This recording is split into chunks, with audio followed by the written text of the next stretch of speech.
The NFL roster cut-down deadline has come and gone, and the Philadelphia Eagles left fans buzzing and scratching their heads after a flurry of surprising decisions that reshaped their roster heading into the season opener.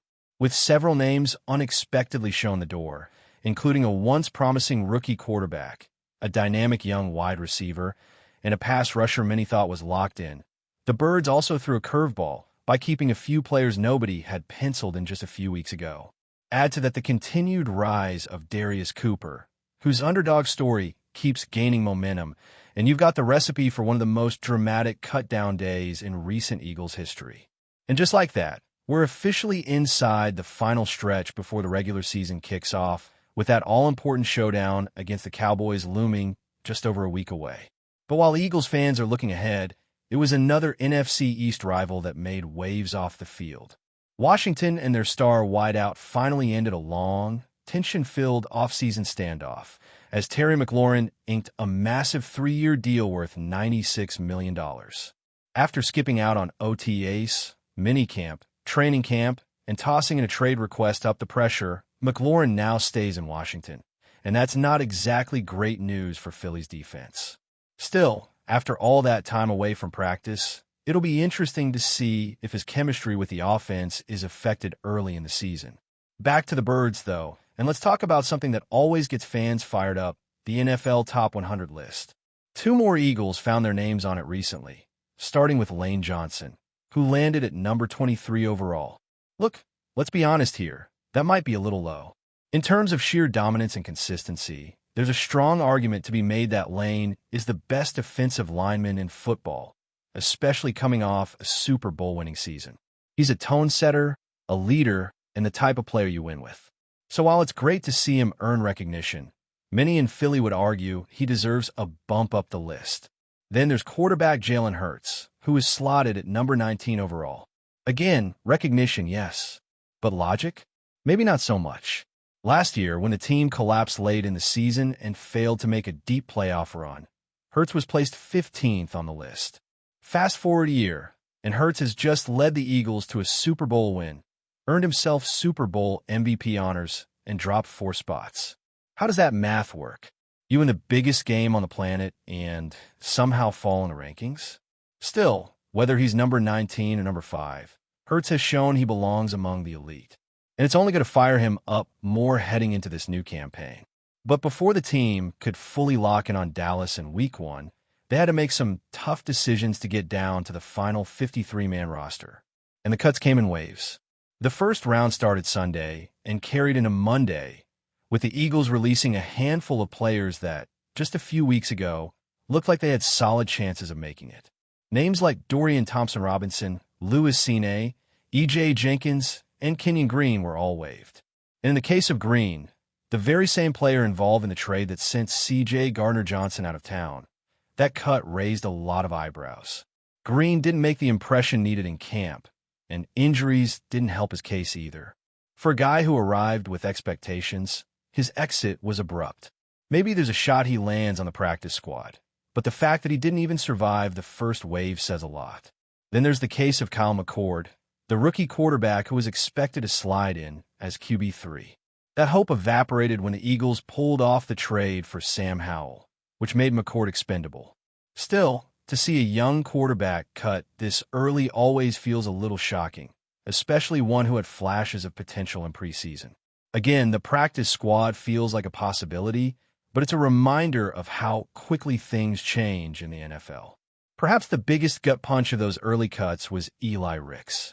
The cornerback had already made the roster 2 years in a row after arriving as an undrafted free agent in 2023. He contributed in games. He showed promise. And this year, by most accounts, he looked even better, stringing together strong showings in camp and preseason. But the numbers game is brutal in the secondary, and Ricks didn't survive it. If there's any justice, he'll be back on the practice squad, because that kid has real NFL traits. Then came Tuesday, the final countdown to the 4 o'clock deadline, and things only got more intense. The Eagles cut ties with players like Lance Dixon, Holland Pierce, Tara Castro-Fields, and Taylor Morin, but the biggest surprise in that group was Ainias Smith. Drafted just last year in the 5th round, Smith was coming off a strong preseason where he caught touchdowns in back-to-back games and flashed on special teams with a slick punt return. Yes, his rookie year was inconsistent. Yes, he still has raw elements to clean up. But the upside was visible, and it felt like he'd done enough to at least sneak onto the back end of the receiver group. But that receiver room is crowded, and the emergence of players like Darius Cooper and the acquisition of John Mechie pushed Smith out. With Johnny Wilson banged up, there was maybe a window, but in the end, it wasn't wide enough. Like several others, Smith now hopes for a practice squad return. And then the moment came. For PM hit, and the official 53-man roster was locked in. The Eagles dropped a quick, flashy video online to announce the team, but for fans who blinked, it might have gone by too fast. So let's unpack the most notable outcomes, starting with the best feel-good story in Philly right now. Darius Cooper, 5 years at Tarleton State, undrafted, signed as little more than a camp body. Nobody, and I mean nobody, expected Cooper to make this team. And yet, here he is. From day one, he just kept showing up, making plays in practice, making noise in preseason games. 6 grabs for 82 yards and a touchdown in the opener? Yeah, that turned heads. Then came more first-team reps in camp. And when the dust settled, Cooper had earned his spot. Not just survived, earned it. And the coaching staff sees real potential in him, not just as a wide receiver, but as a contributor on special teams and a physical presence who can do the dirty work. He's got size, he's got strength, and above all else, he's got grit. A reminder that the NFL isn't always about draft position. It's about production. The defensive line also delivered a few surprises, with both Gabe Hall and Byron Young making the team. Hall, undrafted last year and stashed on the practice squad, spent a full season just grinding behind the scenes.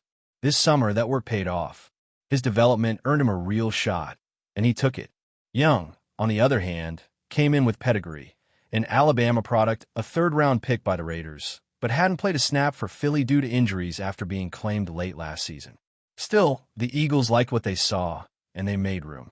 In both cases, the team pointed to traits, length, power, explosiveness, and showed that they're willing to take a chance on upside. Let's start with the guys most fans were hoping would return.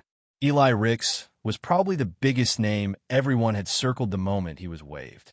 A young corner with experience, upside, and previous time on the active roster, he checks all the boxes for a player you want developing in your system. And sure enough, reports started swirling just a day later that the Eagles were working to bring him back on the practice squad. Whether that materializes long-term depends on other teams' interest, but it's clear Philly still believes in his potential. Same goes for Ainias Smith.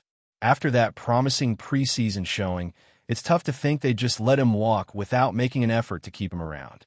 Practice squad spots give teams a little breathing room to keep projects close, and Smith still has enough tools to warrant continued investment.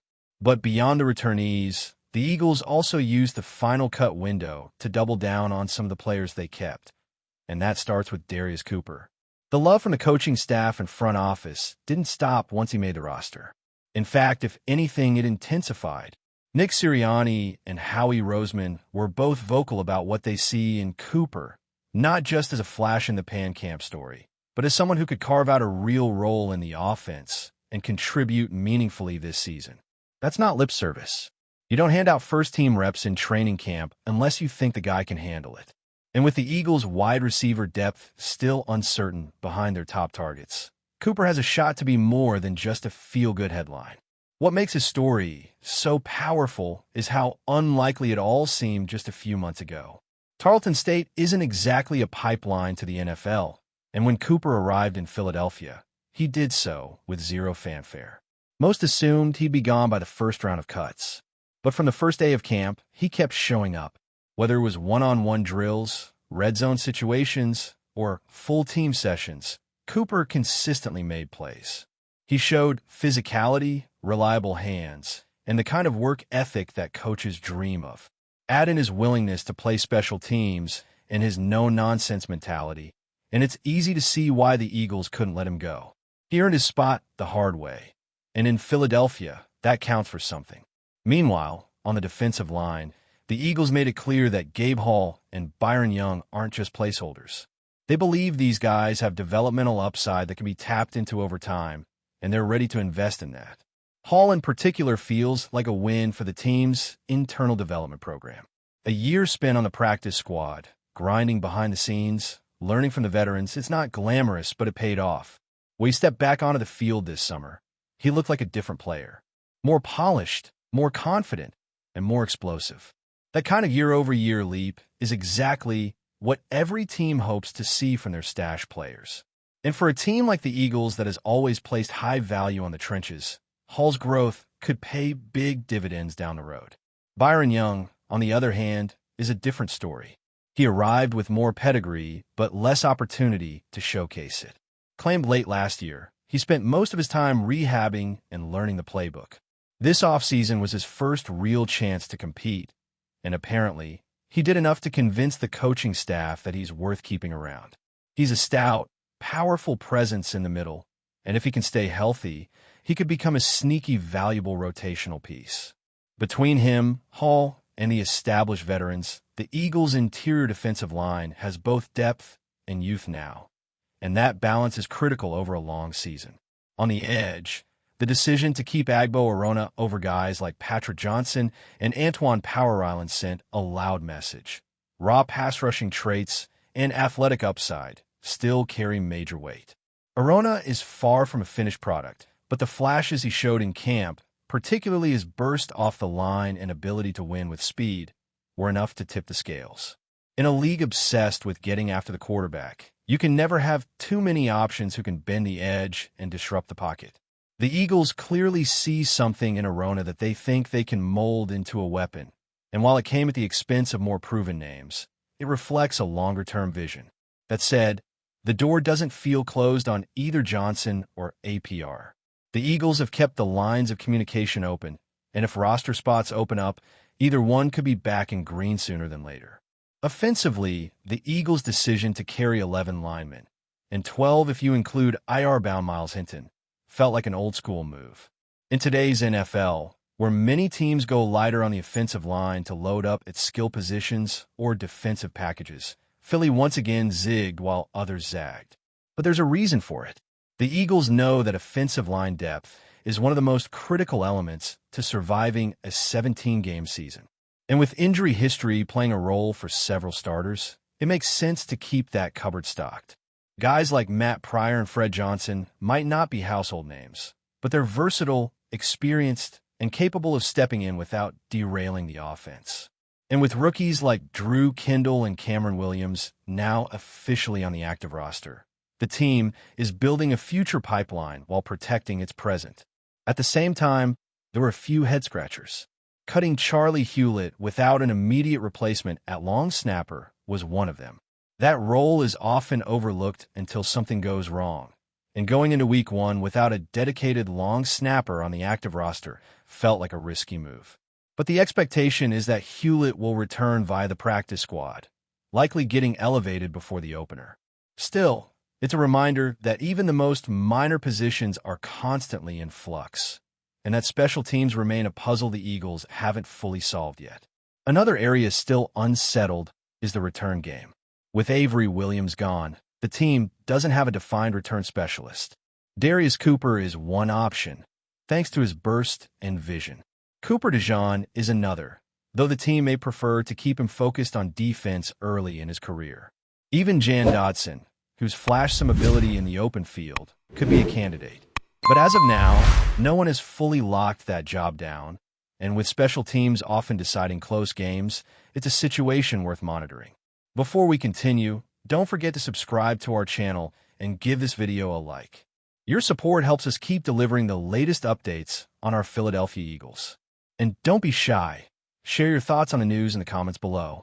Rumors and whispers have started circulating across sports media after Joe Buck, a well-known and often polarizing figure in sports broadcasting, reportedly made critical remarks about the Philadelphia Eagles, a team with a fiercely loyal fan base and a storied history in the NFL. According to sources close to the matter, Buck allegedly questioned the team's recent performances, hinting that the Eagles might be overrated or struggling with internal issues that are not visible to the public. This statement, whether entirely accurate or slightly exaggerated, has ignited discussions on social media platforms, where fans and analysts alike dissect every word, gesture, and possible implication. The Eagles, who have seen fluctuations in performance in recent seasons, have always been under the microscope, and Bucks commentary has only added fuel to the fire. Fans of the team have reacted with a mix of disbelief, anger, and defensiveness, creating a wave of online content ranging from memes to passionate Twitter threads. Meanwhile, the media, ever attentive to controversy, has begun to speculate about what could have prompted Bucks' remarks, considering factors such as recent losses, questionable management decisions, or even tensions between broadcasters and players. The narrative seems to be evolving rapidly, turning what might have been a casual comment into a topic of intense scrutiny and debate. The implications of Bucks' statements extend beyond mere fan outrage, as they could have subtle effects on the Eagles' internal dynamics, especially if players and coaches become aware of the criticism. Rumors suggest that locker room conversations may now be tinged with uncertainty or defensiveness, as athletes are often sensitive to public opinion voiced by prominent commentators. Sports analysts are dissecting Bucks' tone and choice of words, looking for hidden meanings or suggestions that the team is losing its competitive edge, while others argue that such remarks might be standard hyperbolic commentary meant to spark discussion rather than reflect reality. This speculation has prompted further investigation into the Eagles' recent games, focusing on areas such as quarterback performance, offensive line consistency, and defensive strategies, all of which are now being analyzed under the lens of Bucks critique. The media frenzy has amplified every minor detail, with reporters reaching out to former players, coaches, and insiders to corroborate or refute Bucks' alleged claims. Social media engagement has surged, as fans debate not only the validity of Bucks' critique, but also whether the Eagles' management should respond publicly to maintain team morale. The ongoing tension highlights how a single commentary, even if fleeting or offhand, can ripple across sports culture, influencing both perception and discourse in ways that extend far beyond the initial statement. Observers have started to consider the broader context surrounding Bucks' alleged remarks, pondering whether they are symptomatic of larger trends in sports commentary or reflective of personal opinions clashing with fan loyalty. Rumors have begun to circulate that Buck may have had prior conflicts with certain members of the Eagles organization, or that his critique stems from long-standing biases against teams with high media visibility. Analysts suggest that even subtle body language during broadcasts or interviews could be interpreted as signaling deeper dissatisfaction. In an era dominated by social media, every nuance is magnified and dissected. Fans and critics alike are drawing connections to past incidents where commentators' critiques have sparked temporary controversies, analyzing whether the Eagles are particularly sensitive to criticism or whether Bucks' remarks are being unfairly amplified. Speculation also surrounds the potential consequences for Buck himself, with industry insiders debating whether networks will see this as a harmless opinion or as a statement with reputational risks. Meanwhile, the Eagles fan base has shown resilience, using humor, statistics, and historical achievements to defend the team, thereby fueling a cycle of rumor and counter-rumor. The situation has become a talking point in sports radio, podcasts, and online forums, creating a narrative in which a single comment might shape perceptions for weeks, if not months, and prompting a lively debate over the interplay between media influence and fan loyalty. As the rumor mill continues to churn, questions arise about the potential motivations behind Buck's statements, with some insiders suggesting that media personalities often make provocative remarks to generate ratings and engagement rather than to deliver objective analysis. Sports talk shows and digital platforms have amplified this theory, discussing whether Buck's critique is a reflection of genuine concern for team performance or a calculated move to stimulate controversy and maintain public attention. Meanwhile, the Eagles' performance on the field has come under renewed scrutiny, with commentators dissecting every touchdown, interception, and coaching decision in an attempt to see if Buck's comments were justified. The situation has also led to intense speculation about how the team's management might respond, balancing the need to protect morale while addressing the perception of being publicly criticized by a high-profile broadcaster. Some believe that strategic silence is the wisest course, allowing the team to focus on games without escalating the controversy, while others suggest that a direct statement could help reframe the narrative.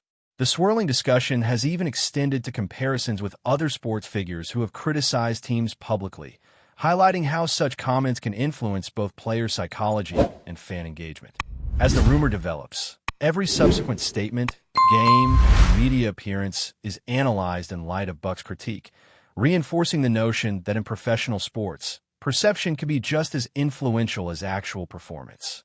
In the midst of the controversy, the Eagles fans continue to play a central role in shaping the discourse, employing creative methods to counter Buck's remarks while simultaneously acknowledging the challenges their team faces.